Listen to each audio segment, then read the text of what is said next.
बेटी देखी महाकाली, दूसरा है मर्दवार देखी मुस्तान सुरमा, हमारे राष्ट्रगीत में भी है बेटी महाकाली। जबकि यथार्थ यह है कि महाकाली से उधर भी हम लोग हैं, मेची से उधर भी हमारी कई उड़ान है, वो एक अलग विषय है। तो ये जो तकिया कलाम है, थेगो है, मर्दवार देखी मुस्तान सुरमा, तो एक सांसद महोदय का, सभासद महोदय का है कि नेपाल को सीमा यही टूंगी है, बगल में कोई खेत जोत रहा था तो सुन रहा था। अब तो हमारे मधेश के देहात में भी लोग नेपाली समझते हैं, लेकिन वो नेपाली में उसको बोलते हैं हम फरकावे ना सकले, मैंने वो लौटा नहीं सका जवाब। तो उन्होंने कहा कि नेपाल की सीमा यहाँ समाप्त नहीं होती है, नेपाल की सीमा यहाँ से शुरू होती है। तो जो काठमांडू है में रहने वाले लोग हैं या सीमा क्षेत्र से बाहर के रहने वाले लोग हैं या नजरिया का दृष्टिभेद, उनको लगता है कि यहाँ जाति समाप्त होती है, बॉर्डर यहाँ समाप्त होती है। यहाँ के रहने वालों को लगता है कि बॉर्डर यहाँ से शुरू होती है। और यह दृष्टिकोण का भिन्नता आप देखेंगे कि पिछले हफ्ते हमारे प्रतिनिधि सभा में कई माननीय सदस्य लोग बोले कि बॉर्डर में पासपोर्ट लगनी चाहिए, बॉर्डर में कांटेदार लगनी चाहिए, बॉर्डर का घेराबंदी होनी चाहिए। उनकी स्वतंत्रता है। यहाँ हम बॉर्डर में नेपाल भारत खुला सीमा संवाद समूह की तरफ से एक पहल कर रहे हैं, उधर के लोगों को भी बुलाएं, इधर के लोगों को भी बुलाएं, हम लोग बातचीत कर रहे हैं। दिखाई है नेपाल भारत खुला सीमा सुमधुर समझौता सेतु, उनकी मान्यता है, जिन्होंने आयोजना किया उनकी मान्यता है कि ओपन बॉर्डर जो है हमारा संबंध का सेतु है, वो उनकी मान्यता है।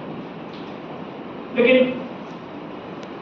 नेपाल में अब ये डिस्कोर्स करने की जरूरत है। ये बात पुरानी हो गई कि हमारा प्राचीन संबंध है, नेपाल और भारत का संबंध किसी का बनाया हुआ नहीं है। जब राज्य मजबूत होती जाती है तो दो देशों का संबंध जो केंद्र निर्धारण करती है।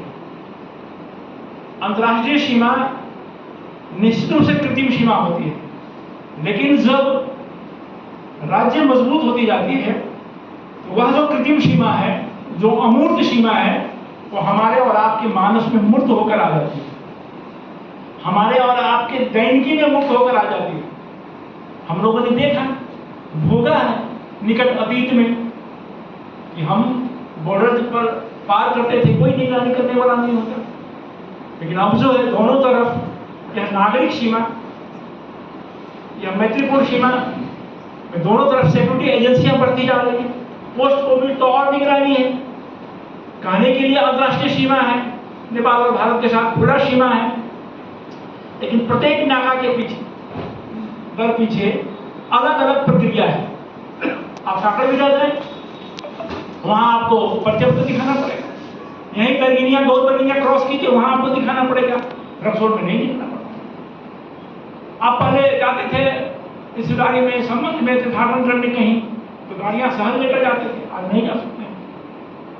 आज आपकी निगरानी बढ़ती जा रही है, तो सीमा देखते देखते बदलती जा रही है। नेपाल में सिर्फ एक दल मैंने पाया, वो है नेपाल कम्युनिस्ट पार्टी एमाले। कम से कम अपने संगठन के भीतर खुला सीमा पर विमर्श करती है। समझो जी, मैं ठीक कर रहा हूँ, आपके पार्टी की तरफ से भैरावा में भी हुआ, दिल्ली में हुआ, कई जगहों पर हुआ। भाई इतनी बड़ी आबादी इस क्षेत्र में रहती है, इतना बड़ा सरोकार है, आधुनिक राज्य व्यवस्था विकसित उन्नत होती जा रही है, प्रभावकारी होती जा रही है, तो बॉर्डर इलाके के लोगों का क्या रुझान है, क्या चाहते हैं, उनके जीवन में इससे अवसर है, चुनौतियां हैं, दबाव क्या है, और यहाँ के नागरिकों को क्या करना चाहिए। जैसे हम मंदिर में जाते हैं, कोई अपरिचित आदमी मंदिर में पहुंच गया, मस्जिद में पहुंच गया, और वो अगर जूता पहने हुए, चप्पल पहने हुए जाता है तो आप उससे परिचित नहीं है, लेकिन आप कहते हैं अरे कुछ चप्पल निकाल दीजिए, जबकि आप उसको पहचान नहीं रहे होते हैं। उससे मंदिर की गरिमा खत्म होगी। यह जो नागरिक सीमा है, अगर अवांछित तत्व आपके इलाके में है, आप उसको जानते हैं तो उसको चिन्हित कीजिए, उसके बारे में बोलिए, और आप ये कहिए कि परंपरा से जो हम एक नागरिक सीमा का जो सहज उपयोग कर रहे थे और हमारे बीच में दीवार देने की कोशिश कर रही है, वो नहीं होनी चाहिए, लेकिन आपकी जिम्मेवारी होगी। अगर आप रोक नहीं करेंगे, आप आवाज नहीं बोलेंगे। आज मुजफ्फरपुर में पिछले 2 सप्ताह पहले एक चिड़िया नागरिक पकड़े गए इसी बॉर्डर इलाके से गए। तो अगर आप नहीं बोलिएगा तो राज्य तो अपने काम करेगी, राज्य तो नियंत्रण प्रणाली अपनाएगी, उसमें आप नहीं कर सकते। तो एक ही बार हंसना और गाल फुलाना नहीं हो सकता। इसलिए इस तरह की नागरिक संवाद की अपरिहार्यता है, सांदर्भिकता है।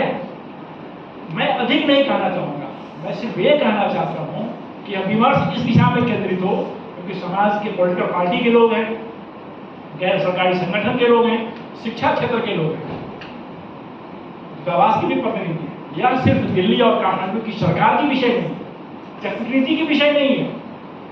यहाँ के जनता, आम जनता क्या सोचती है बॉर्डर के बारे में? बॉर्डर खुला रहनी चाहिए या बॉर्डर निगरानी होनी चाहिए? बॉर्डर नियंत्रित होनी चाहिए? बॉर्डर पर कोई कार्ड सिस्टम होना चाहिए या बॉर्डर में बाउंड्री ही करनी चाहिए? क्या होना चाहिए? आप क्या चाहते हैं और अपनी बात को अभिव्यक्त क्यों नहीं करते? आपने जिसको मत देकर पठाया है उन जनप्रतिनिधियों पर क्यों दबाव नहीं देते हैं कि वो बोले, आपके मसले को उठावें कि सीमा पर निगरानी बढ़ने से आपके दैनिक जीवन कितनी दूर हो रही है या सहज हो रही है? आपका व्यापार बढ़ रहा है कि घट रहा है? आपका उपचार, आपका शिक्षा, आपकी रिश्तेदारी सहज हो रहे हैं कि कठिन हो रहा है? काठमांडू वाले एक दृष्टिकोण परोस रहे हैं, आप क्या चाहते हैं? इस बात पर बात करना जरूरी है। पहले हम इस विषय पर बात नहीं करते थे। हमको याद है श्री पटेल भाई 10-12 वर्ष पहले प्रोफेसर लोकलाल बराले का आकलन किए। उन्होंने कहा, बड़ा अच्छा बात, आज भी मैं कोट करता हूँ और मैंने लिखा भी उस समय का भी। उन्होंने ये बात कही थी कि बॉर्डरों पर बात कर जाए, बात कभी हम सोच नहीं कर रहे। 2 कारण से होता था ऐसा। उनकी बात, उन्होंने ये बात कही, लेकिन मुझे लगता है इस तरह 2 कारण होता था। एक तो बॉर्डर पर बात करें तो दिल्ली क्या कहेगा, दिल्ली वाला तो गुस्सा तो नहीं जाएगा, और बॉर्डर पर बात करेंगे तो काठमांडू वाला हमारी राष्ट्रीयता की थर्मामीटर में हम कहीं कम तो नापे नहीं जाएंगे। इसलिए बॉर्डर पर बातें नहीं करते। ये भी कहीं बात करने के विषय हम लोग सोच जाते ही रहते हैं।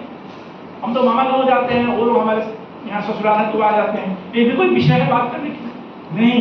अब राज्य धीरे धीरे प्रभावी होती जा रही है, देखते देखते और ज्यादा नियंत्रण पड़ता जा रहा है, सैनिकीकरण होता जा रहा है। अब आप नहीं बोलिएगा तो पानी सर से ऊपर चला गया। किसी भी समय दिल्ली और काठमांडू बॉर्डर बंद कर दे सकते, इसलिए भी बोलना जरूरी है। आप अपनी मन की बात बोलिए। आप जब बोलेंगे तो आपके जनप्रतिनिधि बोलेंगे, आप जब बोलेंगे तो आपके विचार निर्माता बोलेंगे। तो 2-3 प्रश्नों पर बोलिए कि आपका ये बॉर्डर सहज होने से, खुला होने से क्या क्या सुविधाएं है आपके जीवन में और कहां कहां अवरोध उत्पन्न हो रहा है अगर निगरानी होने से। दूसरा, यूरोपियन बॉर्डर का कारण से सिर्फ नेपाल और भारत के लोगों का आवाजाही थोड़ी है। दुनिया में जो भी शक्तियां हैं, बहुत सारे ऐसी शक्तियां हैं जो भारत के विरुद्ध की है, वो इसके प्रयोग कर सकते हैं। कोई हमारा मित्र राष्ट्र चीन है, उसके विरुद्ध में प्रयोग कर सकता है। तो बाउंड्री तो अब बियॉन्ड बाउंड्री बहुत सारी गतिविधियां हो सकती है। वैसे लोगों के खिलाफ क्यों नहीं एक जनमत बनाई जाए, क्यों नहीं बोला जाए? आज बॉर्डर खुला है इसलिए महेश अग्रवाल जी आ जाते हैं, इसलिए दीपक जी आ जाते हैं। कल बॉर्डर नहीं रहेगा तो नहीं आ पाएंगे। लेकिन जिस तरह की बातें यहाँ होती है उस तरह का बॉर्डर उस पार लोग नहीं कर पा रहे हैं। वहाँ इस तरह से संगठित रूप में गोष्ठियां नहीं होती, दबाव बनाने का काम नहीं होता है। वो लोग समझते हैं यह मसला दिल्ली का है। तो वहां भी इस तरह का नागरिक प्रयत्न होनी चाहिए। नहीं तो ये बात करने के बाद, ये तो हमारा प्राचीन सभ्यता है, हमारी सभ्यता है। हम देखें कि भाई एक ही माँ के उदर से निकले हुए संतानों में तो झगड़ा होता है। तो ये राज्य है, राज्य अपना अपना रूप ले रही है। देख ही नहीं कितना उतार चढ़ाव होता है। पोस्ट कोविड तो कोविड समाप्त हो गया, लेकिन बॉर्डर कंट्रोल करता जा रहा है। तो बॉर्डर के संबंध में एक बनी हुई एक कमिटी बनी, उस कमिटी में समावेशी नहीं रहा, मधेश के लोग नहीं रहे। लेकिन कोई भी आदमी प्रश्न नहीं पूछता है कि जिस पार्टी ने उसको कमिटी बनाया, जिस पार्टी की सरकार थी, कि भाई वो समावेशी नहीं था। उसमें 4 लोग थे, 4 लोग एक खास समुदाय के थे, एक खास पार्टी के थे। जिस तरह अभी राजदूतों के नियुक्ति दलदूत और द्रव्यदूत हो गया है। राजदूत कौन हो रहे हैं? जो दम के दूत हैं, देश के दूत नहीं होते, या जो द्रव्य दूत है, जो माल देते हैं, सूटकेस पहुंचाते हैं, वो देश का दूत होता ही नहीं है।